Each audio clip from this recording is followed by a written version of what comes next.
Ashley Marie Okland was born in Ames, Iowa on December 30th, 1983, and grew up around Huxley, Iowa.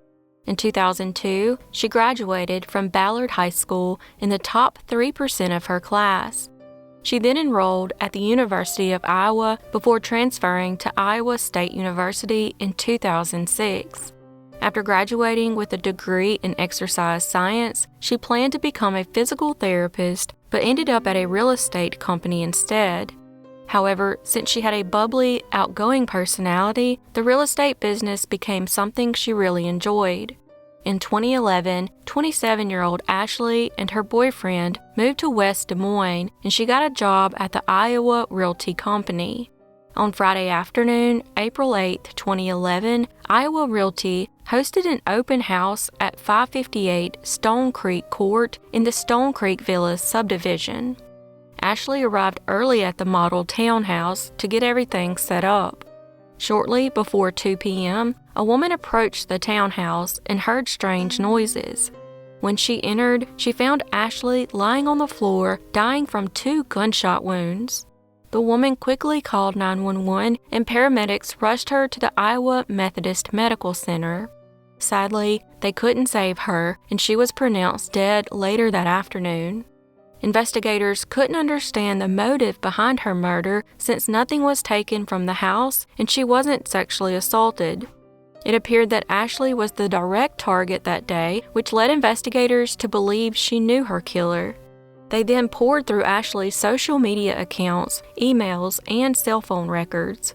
The only thing they discovered was a text message she sent a friend minutes before she was shot, but it didn't indicate anything was wrong.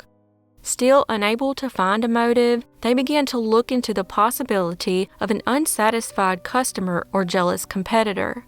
They had also received dozens of tips regarding a male in a black Cadillac Escalade who had been seen talking to Ashley at Stone Creek Villas on multiple occasions in the months leading up to her murder.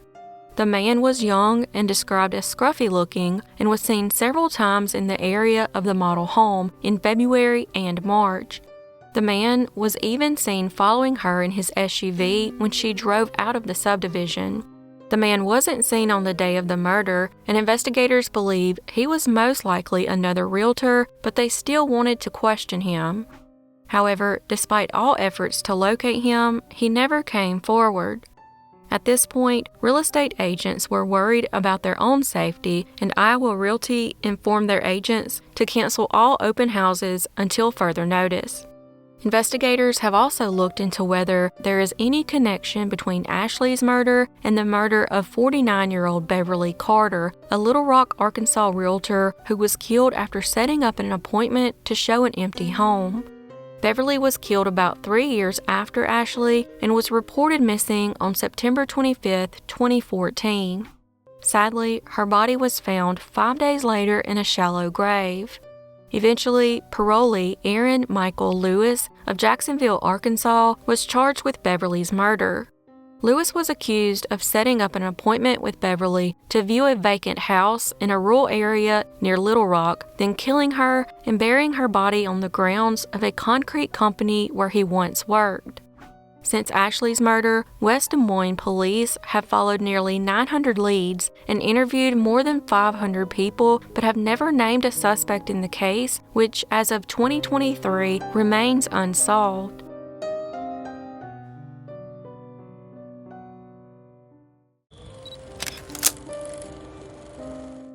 Elmer Charles Chuck Deatsch Jr. was born on December 13, 1955, at Ellsworth Air Force Base in Rapid City, South Dakota.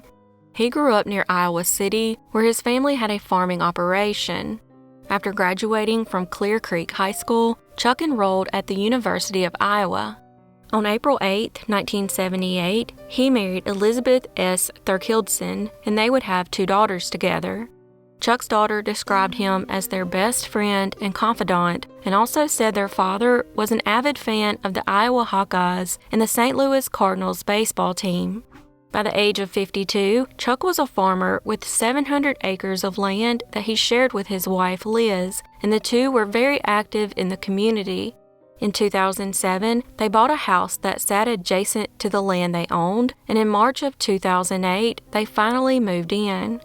On April 28, 2008, Chuck and Liz took down a fence that separated the home from their land.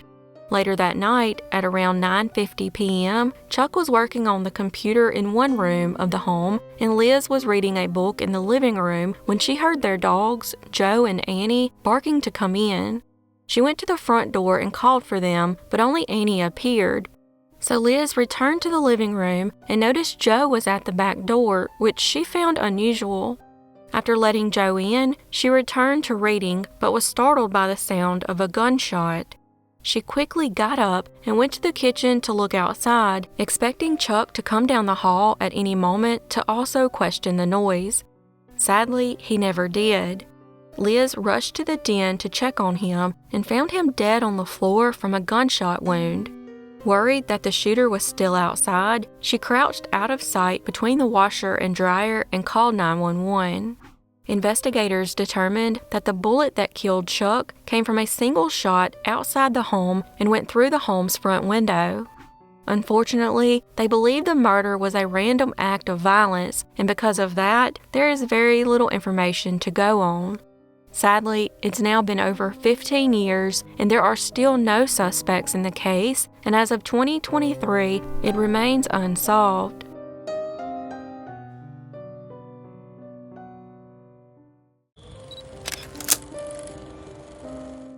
Kimberly Marie Ratliff was born on September 26, 1976, and went by Kim. Kim's parents split up when she was 5, and at the age of 6, she and her mother moved in across the street with Leslie Kennedy, who went by Les, and the two eventually married. In school, Kim worked hard to keep her grades up and was the first person in her family to graduate high school. At the age of 22, Kim lived in Council Bluffs, Iowa, with Joyce and Les, and was employed by Airlight Plastics Company in Omaha. On January 8, 1999, Kim left work at 11:30 p.m. and was never seen alive again. 4 days later, on January 12th, Kim's car was found parked in the People's Natural Gas parking lot. Upon further examination, they found Kim's body inside, beaten to death. When Joyce and Les were first questioned, they gave conflicting statements about whether Kim had actually returned home on the night of January 8th. Les then told investigators that Kim had fallen in with the wrong crowd and was hanging out with drug users and dealers. A neighbor, on the other hand, informed police that he saw Kim flee the home that night, distressed and barefoot. However, Les claimed that on the night he saw her, he confronted her about her life choices. He said that when she left the house, she kissed him and said, "Dad, I'll be home tonight." Strangely, neither Joyce nor Les reported her missing. Investigators believe Kim was most likely killed elsewhere because there was little blood found inside her car despite the violent attack. There were also indications that after her death, her killer dressed her in different clothes before moving her body to her car. In 2017, DNA from the crime scene was tested and linked back to her stepbrother, Matt Kennedy, which is interesting considering he was one of the last people to see Kim alive. In October 2020, nearly 22 years later, Kennedy, who had since moved to Montana, was arrested for Kim's murder. It is of note that Kim's biological brother and stepbrother are both named Matthew. During the trial, his defense team argued that another person's DNA was also found on Kim, and in the end, the jury found him not guilty. Unfortunately, during the initial investigation, interviews weren't conducted or recorded right after the crime occurred. Also, her Pontiac disappeared 17 years ago and has never been recovered. Kim's biological father, Jack Ratliff, and brother Matt Ratliff remained suspicious of her stepfather, Les. They say they knew him before he married Joyce, and that he was always a dangerous man who couldn't be trusted. He also said that Les was possessive over Kim, who had once confided to her father that Les had tried to sleep with her at one point. During the investigation, witnesses claimed that Les was the one who had gotten Kim into drugs to gain control over her. Some think Kim's attempt to break free from her stepfather may have led to her death. Her brother also said that Kim had plans to go to the police about Les dealing drugs. On December 16, 2020, 73-year-old Les was arrested and charged with multiple counts of child abuse stemming from events that occurred between January 2017 and December 2020.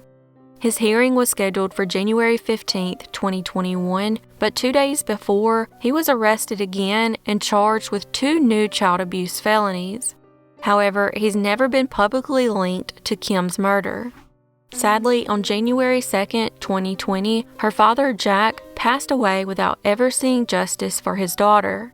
He spent 20 years trying to get justice for her and to protect his grandchildren from, as he called it, the House of Horrors.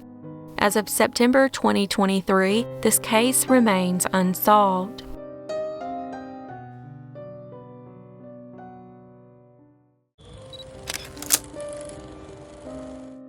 Ricky Neal Morehouse III, who went by Little Ricky, and his twin brother Reginald, who went by Reggie, was born on January 23, 1999 in Omaha, Nebraska, to Rick Morehouse Jr. and Rachel Page.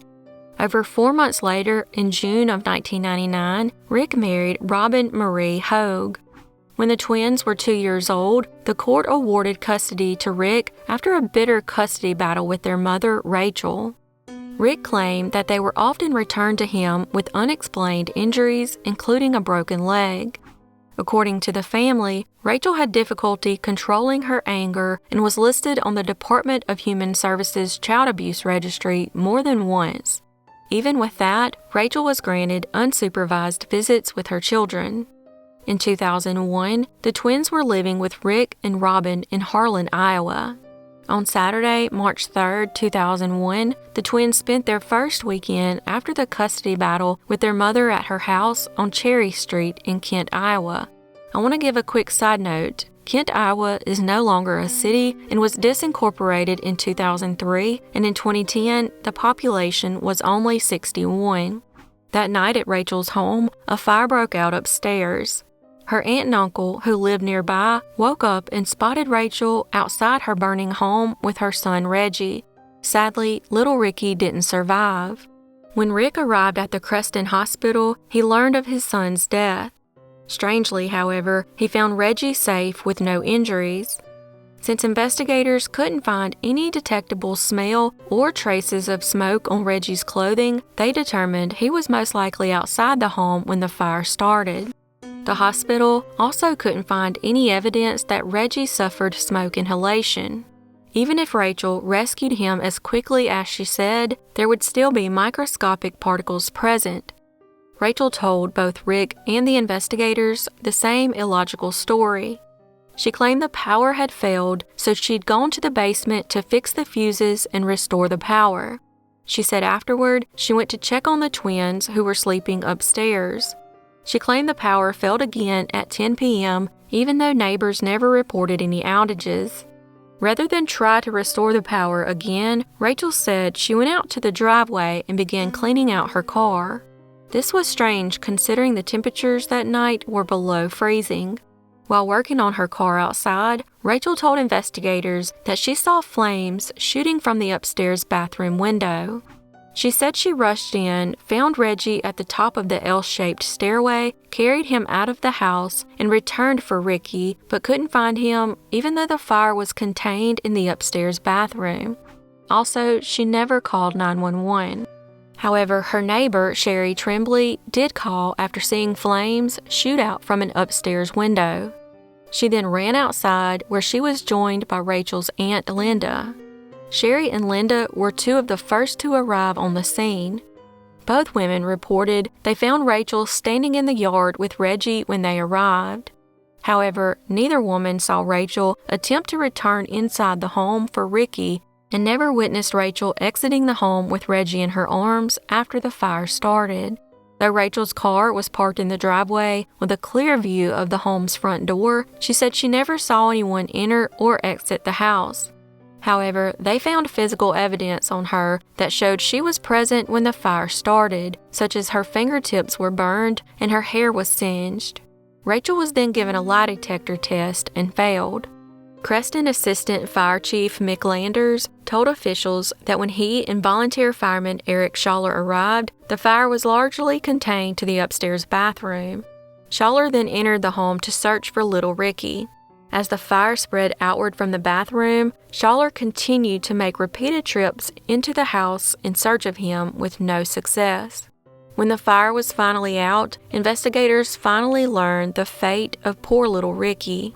State Fire Marshal investigator David Linkletter determined that the fire was intentionally set using an accelerant that had also been poured on Ricky before being ignited. They also ruled out the possibility of the fire being the result of a blown fuse or faulty wiring. After setting the fire, the person closed the bathroom door, locking little Ricky inside. Ricky's original death certificate listed the cause of death as accidental because the doctor who signed the death certificate said he was unaware of the arson ruling. The family eventually convinced Dr. Daniel Walker to change it to homicide. Unfortunately for Ricky, Rachel's uncle, Ed Hardesty, was the county attorney in the neighboring county and had some influence with the Union County attorney. In 2018, an organization called the American Investigative Society of Cold Cases was willing to take on Ricky's case pro bono if Union County would release the case file to them. However, Union County Attorney Timothy Kenyon declined to release the file. He gave the excuse that since it was the Union County Sheriff, the Iowa State Fire Marshal's Office, and the Iowa State Medical Examiner who compiled all the documents in the file, he did not have the authority to release it. He also stated any notes he has made himself cannot be released either. A State Fire Marshal's Office spokesman said a copy of the arson investigation into Ricky's death cannot be released because the case is still open. The town of Kent is gone, the house is gone, but the corruption that prevented justice in the case remains, and the family will never forget. Sadly, as of September 2023, this case remains unsolved.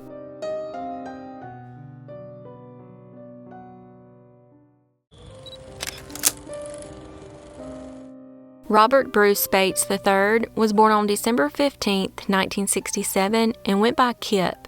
He was described as a kind, respectful, private man with a great smile who loved his family. He was also known for being the type of guy who would help out older people in the community. Kip was a Marine veteran who served as a lance corporal and fought in Operation Desert Storm. In 2007, at the age of 39, Kip was a father of two with a baby on the way with his girlfriend, Tracy Kaiser. He was also employed at the Jump Start convenience store in Carter Lake, Iowa. On the night of September 27th, he was supposed to be off, but had switched shifts with another worker. Around 10 p.m., Kip decided to step outside for a break. As he walked out the door, he was met by an unknown person who pulled out a gun and tragically shot him to death. Kip managed to make it back inside and dialed 911, but couldn't speak, and sadly died from his injuries before help could arrive. The entire incident was caught on video surveillance. Before the shooting, Kip had told his uncle about a confrontation he had with a man at the store, but never provided any details. Investigators believe there's a possible link here because the motive doesn't appear to be robbery since the shooter never went inside the store. A few weeks after Kip's murder, Tracy gave birth to the couple's daughter. Sadly, there are few details available, and as of September 2023, this case remains unsolved.